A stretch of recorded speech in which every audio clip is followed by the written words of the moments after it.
നമസ്കാരം, തട്ടിക്കൂട്ട് കുക്കറിയിലേക്ക് സ്വാഗതം. ഇന്ന് നമ്മളിവിടെ ഉണ്ണിയപ്പമാണ് തയ്യാറാക്കാൻ പോകുന്നത്.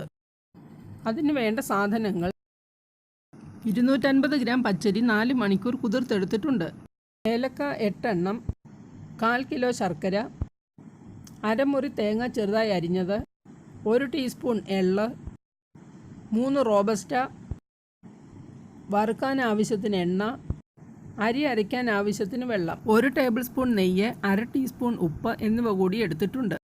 ഇനി നമുക്ക് മാവ് തയ്യാറാക്കാം. ആദ്യമായി പഴം നുറുക്കിയെടുക്കാം. മിക്സിയിൽ അരയ്ക്കാൻ പരുവത്തിന് ഒന്ന് നുറുക്കിയെടുക്കാം. ഞാനിവിടെ റോബസ്റ്റയാണ് എടുത്തിരിക്കുന്നത്. ഇതിന് പകരം പാളയംകോടനോ ഞാലിപ്പൂവനോ ഒക്കെ ഉപയോഗിക്കാം. ഒരു മിക്സിയുടെ ജാർ എടുത്ത് അതിലേക്ക് പഴം നുറുക്കിയത് ഇട്ട് കൊടുക്കാം.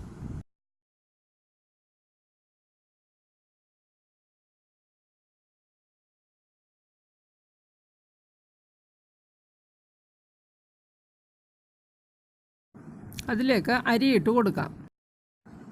അരി മുഴുവൻ ഈ ജാറിൽ അരയ്ക്കാൻ പറ്റില്ല, അതുകൊണ്ട് അതിൻ്റെ പകുതി എടുക്കാം.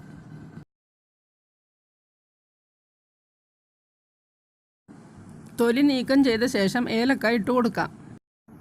ഏലക്കയുടെ തൊലിയിൽ അതിൻ്റെ കീടനാശിനിയൊക്കെ കാണാൻ സാധ്യതയുണ്ട്, അതുകൊണ്ട് തൊലി കളഞ്ഞതിന് ശേഷം ഉപയോഗിക്കുന്നതാണ് എപ്പോഴും നല്ലത്.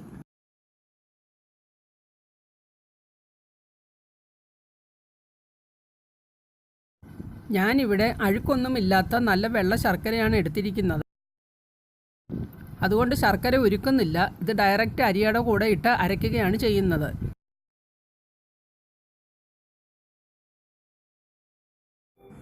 അരയ്ക്കുന്നതിനാവശ്യമായ വെള്ളം ഒഴിച്ചു കൊടുക്കാം.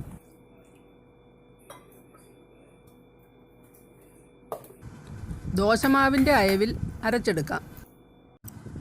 അരി ഒത്തിരി നന്നായിട്ട് അരയണ്ട, ചെറിയൊരു തരിതരിപ്പുണ്ടാകുന്നത് നല്ലതാണ്.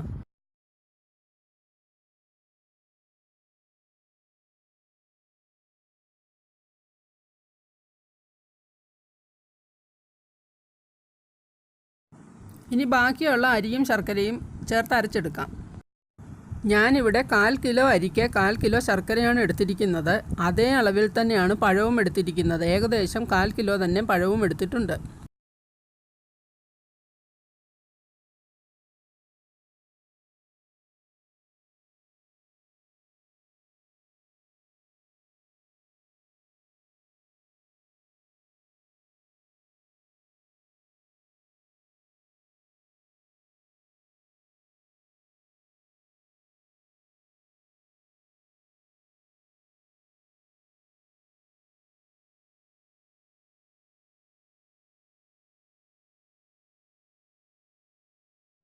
ഇഡലിമാവിന് അരയ്ക്കുന്നത് പോലെ ഒരു ചെറിയ തരിതരിപ്പ് വേണം.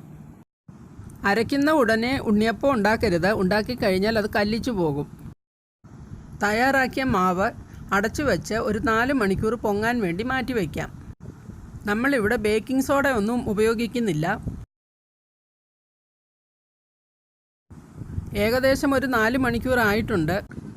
ഇനി നമുക്ക് മാവിലിടാനുള്ള തേങ്ങാക്കൊത്തിനെ വറുത്തെടുക്കാം. അതിനായി ഒരു പാൻ അടുപ്പിൽ വെച്ച് അതിലേക്ക് 1 ടേബിൾ സ്പൂൺ നെയ്യ് ഒഴിച്ചു കൊടുക്കാം.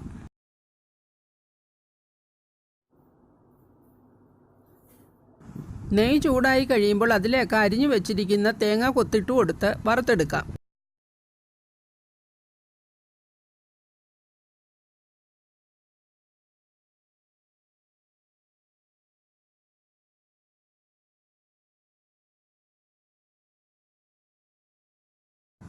ഏകദേശം ഒരു ഗോൾഡൻ ബ്രൗൺ നിറമാകുന്നത് വരെ വറുക്കാം.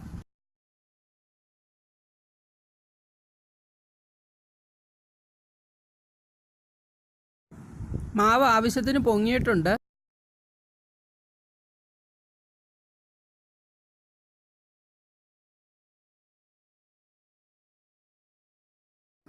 മാവിലേക്ക് ഉപ്പിട്ട് കൊടുക്കാം.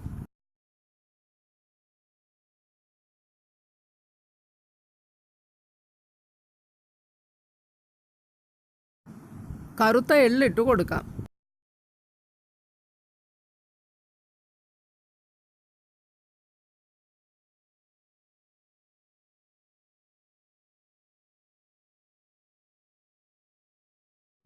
നന്നായിട്ടൊന്ന് മിക്സ് ചെയ്യാം. മാവിലേക്ക് വറുത്തു വച്ചിരിക്കുന്ന തേങ്ങാക്കൊത്ത് ഇട്ടുകൊടുക്കാം.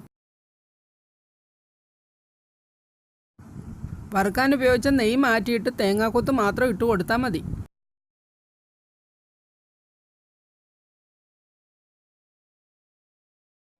നന്നായിട്ട് ഇളക്കിയെടുക്കണം. മാവ് ഒട്ടും കട്ടിയാകരുത്, നല്ല ലൂസ് തന്നെ വേണം. ഇനി നമുക്ക് ഉണ്ണിയപ്പം തയ്യാറാക്കാൻ തുടങ്ങാം.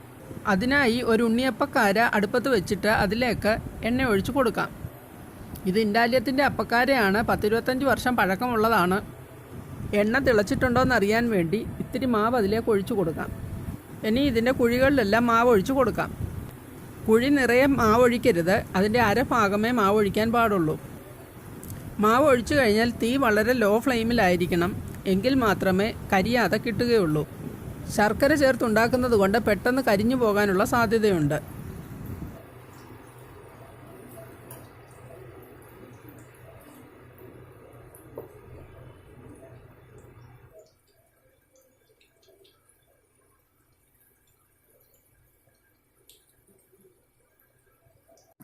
ഒരു വശം മൂത്തിട്ടുണ്ട്, അതിനെ നമുക്കൊന്ന് മറിച്ചിട്ട് കൊടുക്കാം. ഈ അപ്പത്തിൻ്റെ മാവ് തയ്യാറാക്കാൻ വളരെ ഈസിയാണ്.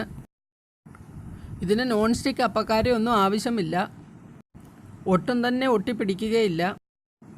ഇങ്ങനെ ഉണ്ടാക്കി നോക്കണം, ഇത് വളരെ ടേസ്റ്റിയാണ്, വളരെ സോഫ്റ്റാണ്. ഇത് 2 ആഴ്ച വരെ കേടാകാതെ ഇരിക്കും. നിങ്ങൾക്ക് എൻ്റെ ഈ റെസിപ്പി ഇഷ്ടമായെങ്കിൽ ലൈക്ക് ചെയ്യണം, നിങ്ങളുടെ കൂട്ടുകാർക്കൊക്കെ ഷെയർ ചെയ്യണം. ഇതുവരെ സബ്സ്ക്രൈബ് ചെയ്തിട്ടില്ലാത്തവർ ഈ ചാനൽ സബ്സ്ക്രൈബ് ചെയ്യണം. സബ്സ്ക്രൈബ് ബട്ടനോടൊപ്പമുള്ള ബെല്ലൈക്കണിലൊന്ന് ടാപ്പ് ചെയ്താൽ ഞാൻ ഇനി ഇടുന്ന റെസിപ്പീസൊക്കെ നിങ്ങൾക്ക് സമയാസമയത്ത് കിട്ടും.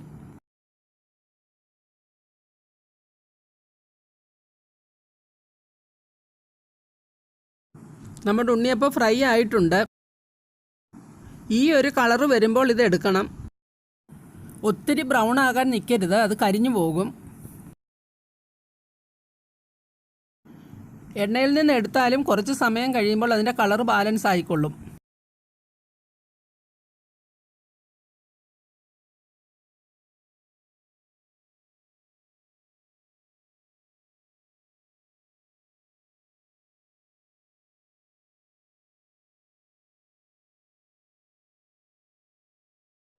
ഇങ്ങനെ എടുത്തു വച്ചിരിക്കുന്ന മാവ് മുഴുവൻ ചെയ്തെടുക്കാം.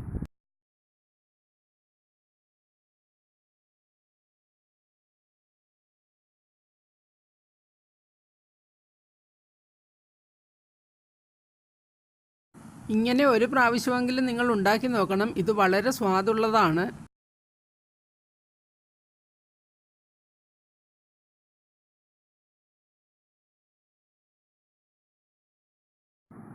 കണ്ടോ, ഇത് ഒട്ടിപ്പിടിക്കുന്ന ഒന്നുമില്ല, നല്ല ഷേപ്പിൽ തന്നെ കിട്ടുന്നുണ്ട്. എണ്ണ തിളയ്ക്കുമ്പോൾ തന്നെ ഇതെല്ലാം പാത്രത്തിൽ നിന്നും വേർപെട്ട് വരുന്നുണ്ട്. ഇതുണ്ടാക്കാൻ ഒരു ബുദ്ധിമുട്ടുമില്ല.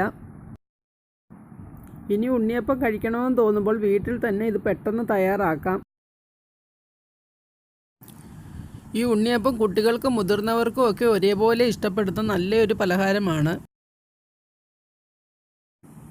ഇതുണ്ടാക്കി നനവില്ലാത്തൊരു പാത്രത്തിൽ സൂക്ഷിച്ചു വെക്കുകയാണെങ്കിൽ കുറേ ദിവസം ഇത് കേടുകൂടാതെ ഇരിക്കും. എല്ലാവരും ഇത് ഉണ്ടാക്കി നോക്കണം. നിങ്ങൾക്ക് എന്തെങ്കിലും സജഷൻസ് ഉണ്ടെങ്കിൽ കമൻറ്റ് ബോക്സിൽ അറിയിക്കണം.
നമ്മൾ എടുത്തിരുന്ന മാവ് മുഴുവൻ ഉണ്ണിയപ്പം ഉണ്ടാക്കിയിട്ടുണ്ട്.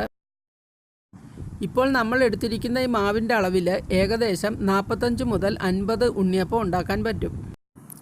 ഇതുവരെ ഈ ചാനലിനെ സപ്പോർട്ട് ചെയ്ത എല്ലാവരോടും നന്ദി അറിയിക്കുന്നു. ഇനിയും നിങ്ങളുടെ സപ്പോർട്ട് പ്രതീക്ഷിച്ചുകൊണ്ട് അടുത്ത റെസിപ്പിയുമായി വീണ്ടും കാണാം. താങ്ക്സ്.